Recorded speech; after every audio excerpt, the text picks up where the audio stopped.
Kia ora, everyone. Thanks for having me.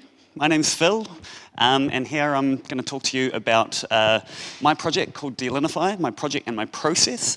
And basically, I've been exploring over the last 18 months how you may be able to automate your spatial data reporting. So before I get into that, though, I just want to set the scene as to how I actually got to doing this. I'm actually a researcher in the past. I used to be a freshwater scientist and did work in marine pollution, still do. But in terms of getting involved in software development with FOSS4G, I got started working with Orbica. And there's been quite a few people at this conference who are my former colleagues, which has been awesome to see. After working with Orbica, I then went to the regional council, where I used to sort of like build these, these reports. You'd write them out in documents and it'd take months. We then started to look at how we could do these interactive reporting, and we'd use story maps, and it made things a bit more interactive, but it was still just static content. It was out of date pretty quickly. From ECAN, I then went to form my own consultancy called EIQ, and I was using FOSS4G and Python and things to build these automated sort of little data analysis projects. So in the bottom left corner, I've got a application there where you can upload a boundary of interest and it would automate the generation of these high-resolution hydrology models. And that was made possible largely because organizations like LLMs would, host their high-resolution data sets and things like S3 buckets. So it makes the process a lot easier. Thank you very much. But I was still baking the same cake a lot of the time in terms of doing my, environmental reporting. So I've built Delinify to give that a crack. How does it work?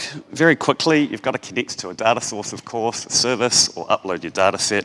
I've glossed over the actual process here, but the most important thing is you need to add really good context to your data sets and metadata. If you want to use AI in this process, you can do so. Bring in your documentation, it'll pass it through with structured JSON.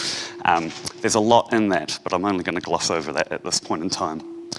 I didn't want to reinvent the wheel with GIS analysis or styling, but so if you want, you can pass in your styles that you've generated with your GIS programs and it'll load it, or you can actually use AI to chat with a model and it'll do some styling for you. Now this is made possible because of all of that context that you're actually dragging in, and we're doing that for both vector and raster data sets.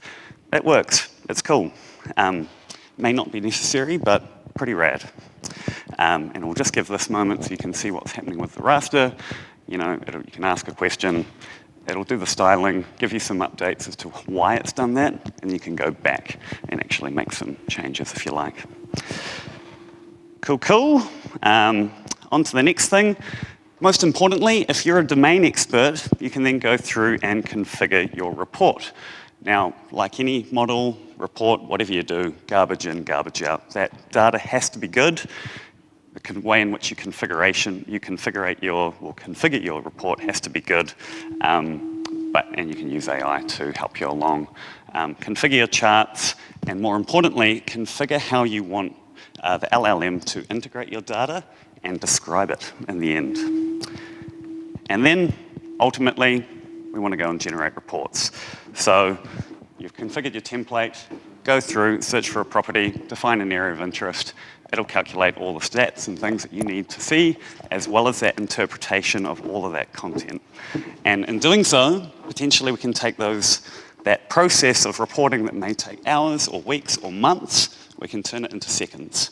And that's my goal with this project. So thank you very much. I would love to talk to you looking at use cases and collaborations, so please get in touch with me. I'd love to have a yarn. Cool, thank you.